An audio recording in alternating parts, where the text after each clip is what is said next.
La Kabylie pendant le califat ottoman, partie 2. Sous l'ère ottomane, la Kabylie connaîtra des périodes de guerre, mais aussi des périodes de paix et de commerce avec la régence d'Alger. Répondant à l'appel de l'argent, ils leur fourniront beaucoup de soldats mercenaires ainsi que beaucoup de corsaires barbaresques comme Raïs Amidou. Ils contracteront des alliances militaires comme la première expédition d'Alger contre Charles Quint en 1541 et l'expédition de Gigel en 1664, où les Kabyles, alliés à la Régence, ont littéralement explosé en mer les navires de Louis XIV, tentant de partir à la conquête de l'Algérie. En d'autres termes, malgré leur rivalité, ils savaient s'allier quand un étranger venait sur leur terre.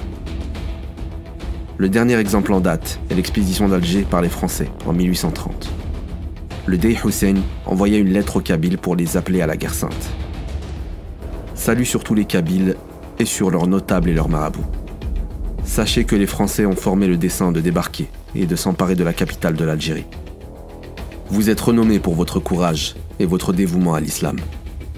L'Odjak vous appelle à la guerre sainte pour que vous en retiriez les avantages, dans ce monde et dans l'autre, à l'instar de vos ancêtres qui ont combattu dans la première guerre sainte contre Charles Quint en 1541. Celui qui veut être heureux dans ce monde doit se dévouer entièrement au djihad lorsque le temps est venu. Le djihad est un devoir que nous impose la religion lorsque l'infidèle est sur notre territoire. Des tribus de toute la Kabylie afflueront, et ce sont les Kabyles qui fourniront la plus grosse armée pour le djihad. Selon Robin, on parle de 25 000 guerriers, soit la moitié de l'effectif. Les Français, plus nombreux, mieux armés et mieux préparés, assiègent alors la capitale.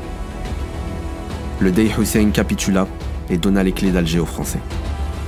Afin de récupérer quelques objets précieux, il demanda une entrevue au général de Bourmont, où il ne manquera pas de le conseiller sur la stratégie à adopter pour soumettre les autres populations d'Algérie.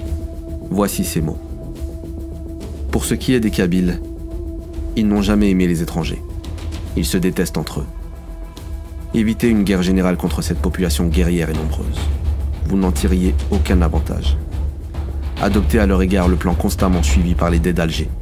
Divisez-les et profitez de leur querelle. Voilà, c'est tout pour aujourd'hui. Dans le prochain épisode, je vous raconterai quelques récits concernant les Kabyles pendant l'ère ottomane. N'hésitez pas à vous abonner et à laisser un commentaire. Artoufes.